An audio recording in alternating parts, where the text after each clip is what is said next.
கர்த்தருக்குள் பிரியமானவர்களே, மீண்டுமாக இந்த மாலை வேளையிலும் இந்த வருஷத்தினுடைய முடிவு காலகட்டங்களிலே நாம் இருக்கின்றோம். ஆண்டவராய் இயேசு கிறிஸ்து மட்டும் நம்மை நடத்தியிருக்கிறார், இன்னமும் நடத்துவார். நாம் ஜெபம் செய்வோம். ஆண்டவரே, கொடுக்கப்பட்ட இந்த மாலை வேளைக்காக, இந்த தேதிக்காக உமக்கு நன்றி செலுத்துகிறோம். இம்மட்டும் எங்களை அரசாண்டை மாணவர்களீர், தொடர்ந்து வரும் காலங்களிலும் எங்களை அரசாளுவீராக. இந்த 2023ஆம் ஆண்டு நன்றாகவே நடத்தியிருக்கிறீர் கர்த்தாவே. இந்த 2024ஆம் ஆண்டும் நீர் எங்களுக்கு போதுமானவராக, இந்த குடும்பத்துக்கு போதுமானவராக, இந்த தம்பிக்கு போதுமானவராக நீர் இருப்பீராக. இயேசு மூலம் வேண்டுகிற நல்ல பிதாவே, ஆமேன். அருமையானவர்களே, 46 யோவான் 2ஆம் அதிகாரம் 20-21. அப்பொழுது யூதர்கள் இந்த ஆலயத்தை கட்ட 46 வருஷம் சென்றதே, நீர் இதை 3 நாளைக்குள்ளே எழுப்புவீரோ என்றார்கள். அவரோ தம்முடைய சரீரமாகிய ஆலயத்தை குறித்து பேசினார். அவரோ தம்முடைய ஆலயமாகிய சரீரத்தை குறித்து பேசினார்.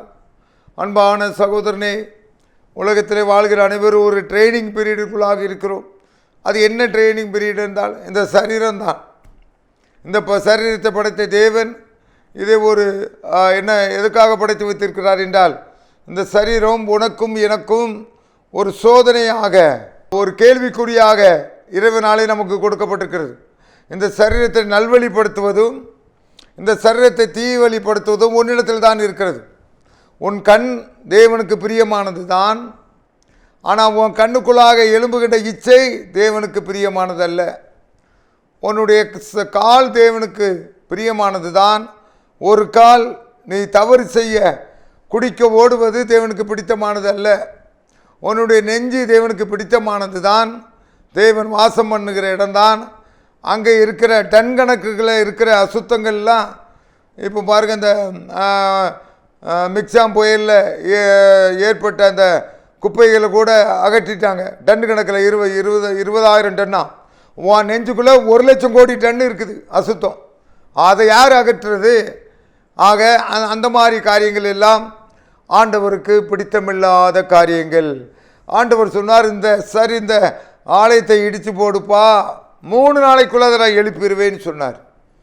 ரோமர் 12:1 சொல்லுகிறது, தேவனுக்கு பிரியமான உங்களுடைய சரீரங்களை தேவனுக்கு பிரியமாக நீங்கள் ஒப்பு கொடுங்கள். உங்கள் சரீரங்களை நீங்கள் தேவனுக்கு என்று ஒப்பு கொடுங்கள்.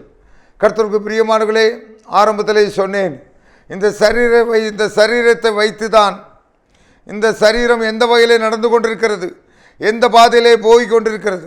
2 வழிகளை உங்கள் மத்தியிலே வைக்கிறேன் என்று சொன்னார். கேட்டுக்கு போகிற வாசல் வழி விசாலமாக இருக்கிறது. அருமையானவர்களே, அந்த பாதை ரொம்ப வழி விசாலமாக இருக்கலாம்.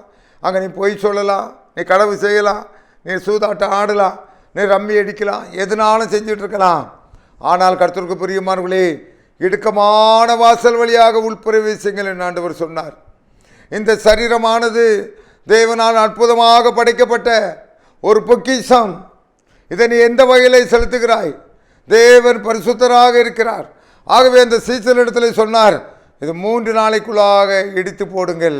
தம்முடைய சரீரமாகிய ஆலயத்தை பற்றி சொன்னார்.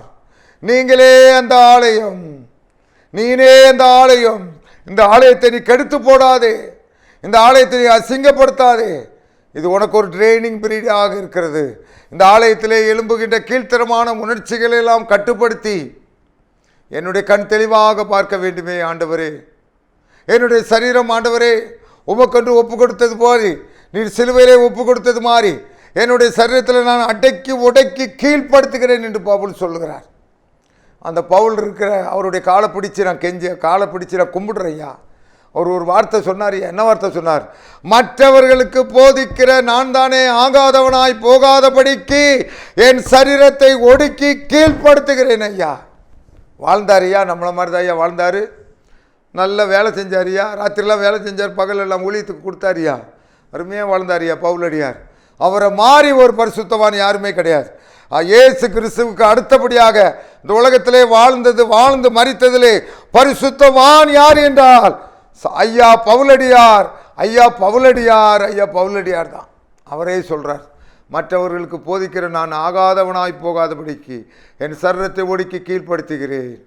ஆண்டவன் பவுலடியார் தீமோத்தேயுக்கு எழுதுவார், பாலிய இச்சைகளுக்கு விலகி ஓடு, அங்கே நிற்காத. சாராயத்தை பற்றி நீதிமொழிக்கு 31 சொல்லப்படுது, சாராயம் பாத்திரத்தில் பளபளப்பாய் தோன்றும் போது நீ அதை பாராத. முடிவில் ஒரு சரீரம் குடும்பம் எல்லாமே நடுத்தருக்கு வந்துடும். ஆகவே நீங்களே அந்த ஆலயம். யார்? நீ தான் தம்பி ஆலயம், தங்கச்சி நீ தான் ஆலயம். உன் சரீரத்தை கெடுத்து போடாது. ஆண்டவர் வாசம் பண்ணுகிற இடம். உன் சரீரத்துக்குள்ளாக வரப்போகிறார், உன் இதயத்துக்குள்ளாக ஆண்டவர் வரப்போகிறார். ஆகவே உச்சந்தலையிலிருந்து உள்ளங்கால் வரைக்கும் ஆண்டவரே என்னை பரிசுத்தப்படுத்துக தாப்பனே. பவுலடியார் கேட்கிறார், ஒரு முள் எனக்கு கொடுக்கப்பட்டிருக்கிறது. ஆண்டவர் சொல்லுகிறார், உன் பலவீனத்தில் என் பலன் பூரணமாய் விளங்கும். அசுத்த எண்ணத்திலிருந்து உனக்கு விடுதலை இல்லையா? தேவனை நோக்கி கூப்பிடு. காம விகாரத்திலிருந்து உனக்கு விடுதலை இல்லையா? தேவனை நோக்கி கூப்பிடு. ஆண்டவரே, நீர் எப்பொழுதும் என்னிடத்தில் தங்கியிருக்க வேண்டும், எப்பொழுது என்னிடத்தில் வருவீர் என்று ஆவல் கொண்டது காலங்களிலே ஆண்டவரை நோக்கி பார்ப்போமா? ஆண்டவர் உன்னிடத்திலே தங்கட்டும், உன் உள்ளத்திலே தங்கட்டும், உனக்கு அதிகமாக பரிசுத்தம் பொங்கட்டும். இயேசு மூலம் நான் உனக்காக ஜெபிக்க போகிறேன். ஆண்டவரே கர்த்தாவே, எங்கள் உள்ளத்திலே பரிசுத்தம் பொங்கட்டும் கர்த்தாவே. ஆண்டவரே கர்த்தாவே, தீவனைகள் எல்லாவற்றையும் நீக்கி போடுங்க கர்த்தாவே. இனி நான் அல்ல, கிறிஸ்துவே என்னில் வாழ்கிறார் என்று சொல்லப்பட்டபடி எங்களுடைய பழைய வாழ்க்கை ஒளிந்து போகட்டும் ஆண்டவரே. புதிய வாழ்க்கை வரட்டும் கர்த்தாவே. ஒருவன் கிறிஸ்துக்குள் இருந்தால் புது சிருஷ்டியாக இருக்கான்னு சொல்லப்பட்டபடி கர்த்தாவே, நாங்கள் எங்கள் சரீரங்களை உமக்கண்டு ஒப்பு கொடுத்து எங்களுடைய எண்ணங்கள் எல்லாம் மாற்றிக்கொள்ள எங்களுக்கு உதவி புரிவீராக. நம்முடைய பெரிதான ரட்சிப்பு எங்கள் ஒவ்வொருவருக்கும் கிடைப்பதாக இரட்சகர் இயேசு மூலம் வேண்டுகிற நல்ல பிதாவே. ஆமேன், ஆமேன்.